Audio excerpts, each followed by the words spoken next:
The tension in the room snapped like a cable under too much weight. Her mom's voice cut through the air. Move. The adults are talking. She said it with her hand on my chest, pushing me aside like I was a piece of furniture, not the man who paid the mortgage for the house we were standing in. My jaw locked, but I didn't raise my voice. I didn't move. Instead, I reached into my jacket, pulled out the envelope, and placed it directly in her palm. Then maybe you should read this, since you're one of the adults, I said. She looked down at the thick cream paper, confused, then unfolded it with trembling fingers. The moment she saw the letterhead, the law firm's seal in bold black print, her expression changed. Color drained from her face like water from a shattered vase. I watched her hands start to shake. That was the opening, the catalyst. But this started long before that Saturday morning in their kitchen. 3 years earlier, when I married Rebecca, I knew her mother didn't like me.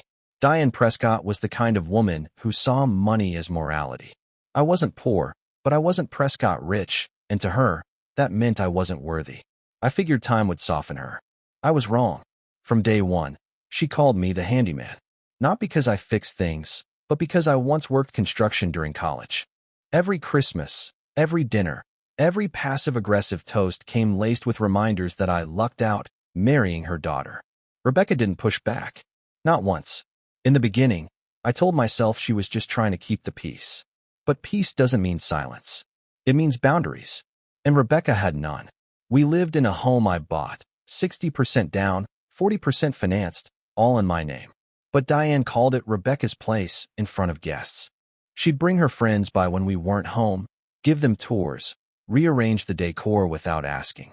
Once, she swapped out a painting I'd bought from a local artist for some bland, overpriced print she claimed matched the curtains better. I bit my tongue for too long. I played polite. I endured. Until 2 months ago, when I came home early from a business trip and found Diane sitting at my desk, going through my files. "What the hell are you doing?" I asked. She didn't flinch. "Rebecca said I could look through the documents. We're thinking of refinancing. You make good money. It'll be better for both of you." I repeated. That was the moment I realized it wasn't just Diane treating me like an outsider. It was Rebecca, too. She'd given her mother keys to the house, access to our accounts, permission to override me. I didn't yell. I walked out. That night, I opened a private account under a new trust, shifted the bulk of my liquid assets into it. The house was still in my name, but I quietly moved forward with severing the joint utility bills and reassigning the mortgage terms under my trust. Legally sound, quietly executed. The next week, I hired a private attorney. I told him I wasn't sure if I wanted a divorce yet, but I wanted a file built. Contingency, I called it. Over the next month, I gathered everything. Rebecca's financial statements, text threads where Diane referred to me as the placeholder, emails where Rebecca joked about me being her stepping stone. And then I found it, a series of messages between Diane and a real estate broker about listing my house. She planned to put it on the market, without telling me. The plan was clear. They wanted to flip the property, cash out, and move Rebecca closer to her mother's country club circle. I wasn't even in the blueprint. I was the temporary funding source. That's when I made the call. My lawyer drafted a cease and desist to halt any attempted property sale. A second letter outlined the timeline of financial manipulation and potential fraud if they proceeded without consent. The third letter, the one Diane was holding now, was the final notice. It stated, in clear legal language, that any unauthorized attempt to sell, transfer, or refinance the property would be met with immediate litigation. And Rebecca? She was served her copy the night before, but she hadn't opened it. She thought it was a prank. Said so at dinner. That's why, when her mother shoved me aside that morning, acting like this was her house, like I was some clueless boy who lucked into her daughter, I didn't argue. I just handed her the truth. Paper, ink, consequence. Diane's hands trembled harder now. She tried to speak, but the words caught in her throat. She looked at Rebecca, who just walked into the room in a silk robe, coffee cup in hand, smug as ever, until she saw her mother's face. "Mom? What's wrong?" Diane looked up. Her lips barely moved. "What did you do?" she whispered. I stayed quiet. Rebecca turned to me. "What is this?" I didn't answer her either. I turned, walked toward the front door, and paused only to grab my keys. My car was waiting. My duffel already packed. I'd made sure to do it all before breakfast. Rebecca shouted behind me, but I didn't turn back. This was just the first move. Let them catch up. By the time I hit the freeway, my phone was vibrating nonstop. Texts, missed calls, voicemails. Rebecca's tone shifted with each message. Confusion, then rage, then desperation. Diane didn't call. She didn't need to. Her silence said more. I drove straight to a corporate apartment downtown. Lease in a new LLC's name. Prepaid 6 months in advance. No shared accounts. No paper trail. I spent the rest of the day with my lawyer finalizing asset protection. The trust held everything now. The house, the brokerage accounts, even the copyrights from 2 patents I filed back in grad school. Things Rebecca never asked about because she was too busy managing her image to notice my investments. She assumed she knew my net worth. She was wrong. Most of my money wasn't in obvious places. It was in silent partnerships, holding companies, layered protections, things you set up when you've been underestimated too long. That night, I opened my laptop and pulled up the live access logs to our home security system, still under my account, something else they never bothered to change. I watched them scramble. Diane pacing in the kitchen, phone glued to her ear. Rebecca storming through rooms like she was looking for something, probably my files, my laptop, the documents she assumed were still in my study. I smiled. That room was empty. 2 days passed before Rebecca tried the only move she knew, charm. She called and left a voicemail, voice soft, saying she just wanted to talk. Said maybe she overreacted, that things got too complicated. I didn't respond. Instead, I authorized the title transfer. The house was now fully owned by the trust. Unreachable. Untouchable. She tried to freeze, delay, and challenge the trust structure through a lawyer Diane hired. The response they got back was a 74-page binder, timestamps, communications, transaction logs, all predating their interference. They thought I was sloppy, that I was sleepwalking through the marriage like a loyal fool. But I had receipts, literal and metaphorical. That week, I called a locksmith. Had the locks changed. Overnight, a copy of the new key to my lawyer for documentation. Another to the sheriff's office, just in case. And then I waited. 4 days later, Rebecca showed up at the house with Diane in tow. I watched on the security feed as Diane banged on the door, shouting into the ring cam. "You can't do this. You don't have the right." I tapped the mic button. "This house is no longer your concern," I said. Calm. Flat. Rebecca stepped forward, eyes wide. "You can't just walk away from everything." "Funny," I replied. "You were halfway through that walk yourself." Diane lost it. "You little gold digging." I cut the feed. That night, Rebecca's cousin, the only one in her family with a working conscience, reached out. Told me Diane had called in favors, tried to smear me in the community. Claimed I'd emotionally manipulated Rebecca, that I'd taken everything without warning. So I leaked the truth. Not to tabloids. Just one strategic packet, anonymous sender, sent to a board member at Diane's nonprofit. Inside, screenshots of emails where Diane discussed moving funds from the nonprofit to cover Rebecca's boutique loss. Not illegal, but enough to raise eyebrows. Especially with the accompanying bank statements showing transfers tied to consulting fees she never declared. 2 weeks later, Diane stepped down from the board. Health reasons. Rebecca's boutique was next. She hadn't been paying vendors.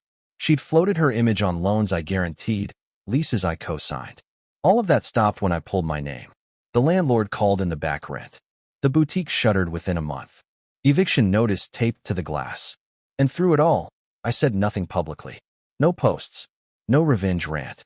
Just silence. Powerful, deliberate silence. The best part?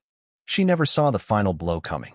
3 years ago, I helped Diane's real estate firm avoid a lawsuit by consulting for one of their biggest clients, a deal that saved them from collapse. For that, Diane insisted on naming me as a good faith, partial stakeholder in one of her properties, just to balance the optics, she said. She forgot about that stake. I didn't. I sold it last week. To a company I now control, one that's about to outbid Diane's firm for a series of municipal redevelopment contracts. Ones they've been chasing for years. They won't even know it's me until the contracts are awarded. And Rebecca? She moved in with a friend after the boutique folded. Her cousin said she's rethinking things. Still convinced I'll come around. That we'll have a real conversation. We will. Just not the one she expects. I'm meeting her tomorrow. My terms. My setting. The final piece goes on the board then. And when I play it, they'll both understand the same thing. This wasn't anger. It wasn't cruelty. It was precision. I chose a neutral setting. Downtown cafe, corner booth, glass walls on 3 sides. Public enough to keep things civil. Isolated enough for the truth. She walked in late. Not apologetic, not ashamed, just careful. Dressed like she still had something to prove. Her smile was thin, almost confident. Like she still believed she could steer this. I wasn't sure you'd show, she said, sliding into the booth across from me. I wanted it to be done clean, I replied. No small talk. No pleasantries. She reached into her bag, probably rehearsed some line in her head. Something to soften me. But I cut in. You're not here to win me back, Rebecca. You're here to sign. I pulled the folder from my coat and laid it on the table between us. Divorce settlement. Pre-negotiated, non-negotiable. She didn't touch it. Not yet. Look, she said, voice low measured. I get it. Things went too far. My mom. She didn't hijack our marriage alone, I said. She had your permission. Rebecca's composure cracked slightly. Her lips pressed together. We were building something. You just shut it down without warning. I leaned forward. No. I just stopped funding a fantasy. You weren't building. You were spending. And when you thought I wasn't watching, you tried to erase me from the deed. Her eyes dropped. That was the tell. No defense. Just regret, misdirected. She tried one last angle. What happened to us? You used to be kind. I let that sit for a beat. Then, I used to be blind. She finally opened the folder. Read the terms. No alimony. No asset division. Just separation and silence. This is cold, she whispered. It's fair, I replied. Which is more than you gave me. She signed. No drama. Just ink and paper. But I wasn't finished. I slid a second envelope across the table. She hesitated. What's this? An NDA. Effective immediately. You won't speak to press, to friends, to future partners about me. You won't spin the story. In return, I won't pursue fraud charges related to your attempted sale of a property you didn't own. She paled. I didn't. You tried. I cut her off. Intent counts. I have the emails. The offer letters. Your mother's texts. She didn't argue. Just stared at the envelope like it might bite. I want a clean break, I said. And I want silence. That's all. She nodded. Signed again. Her hands weren't steady. When it was done, she looked up, voice barely a whisper. What happens now? I stood, collected the documents. You start over. Without my name. Without my money. Without the illusion that I was ever the fool you thought I was. Her mouth opened, some weak rebuttal forming, but I was already walking away. I didn't look back. That was Tuesday. By Friday, Diane lost the redevelopment deal. My shell company outbid hers by 11%. I watched the announcement from my office. Her name was scrubbed from the city's shortlist within an hour. Later that day, an industry blog ran a quiet piece titled, Anonymous Bidder Edges Out Prescott Realty, in surprise upset. I didn't sign it. Didn't need to. She knew. And knowing was enough. That weekend, I hosted a gathering at a property I'd recently acquired. A historic home overlooking the cliffs, once owned by one of Diane's longtime friends. The friend had defaulted after a bad investment, one Diane convinced her to make. I bought it in cash, under another company name. The irony wasn't lost on anyone who recognized the address on the invite. I wasn't throwing a party. I was reclaiming the silence. Control isn't about noise. It's about precision. Clean exits. Quiet wins. And this was mine. The house Rebecca tried to erase me from, sold 2 weeks later. For a profit. I didn't need it anymore. I have new places now. New names. Not aliases, legacies. The kind you build not out of revenge, but out of clarity. People ask me if I'd do it all again. My answer's always the same. No, I'd do it better.